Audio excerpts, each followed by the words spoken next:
তার সঙ্গে আমরাও আত্মীয়তা রাখবো না। কারণ নবী মুস্তাফা হচ্ছে ঈমানী বৃক্ষের জড়। ঈমানী বৃক্ষের জড় যদি জড় মজবুত না থাকে তাহলে যতই ইবাদত করেন কিছুই কাজে আসবে না। বেরাদাইনে মিল্লাতে ইসলামিয়া এক যুদ্ধের ময়দানে এক মহিলা নিজের সন্তানকে পাঠিয়েছে, নিজের পিতাকে পাঠিয়েছে, নিজের স্বামীকে পাঠিয়েছে, নিজের ভাইকে পাঠিয়েছে, চারজন নবীর সঙ্গে পাঠিয়েছে। জোরে বলুন সুবহানাল্লাহ। সুবহানাল্লাহ।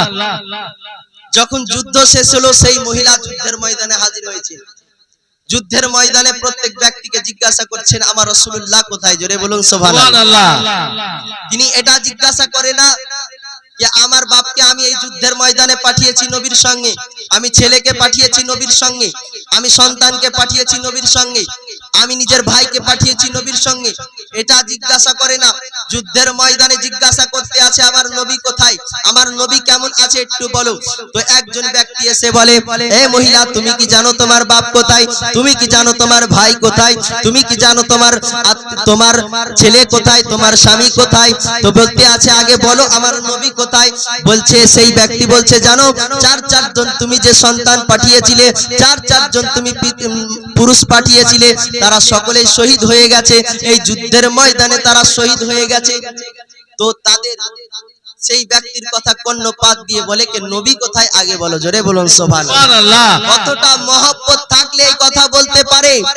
এবার আদাইনে বিল্লাতে ইসলামিয়া সেই মহিলা নবী মুস্তাফাকে যখন দেখলেন হাসি মুখে নবীর দরবারে হাজির হয়ে বললেন, ইয়া রাসূলুল্লাহ, ইয়া হাবিবাল্লাহ, নবী গো এতক্ষণ আমি কষ্টতে ছিলাম, এতক্ষণ আমি দুঃখতে ছিলাম, ইয়া রাসূলুল্লাহ আপনাকে যখন আমি দেখলাম আপনার চেহারা দেখা মাত্র আমার দুঃখ বেদনা সব কিছু ভুলে গেছি। জোরে বলুন সুবহানাল্লাহ।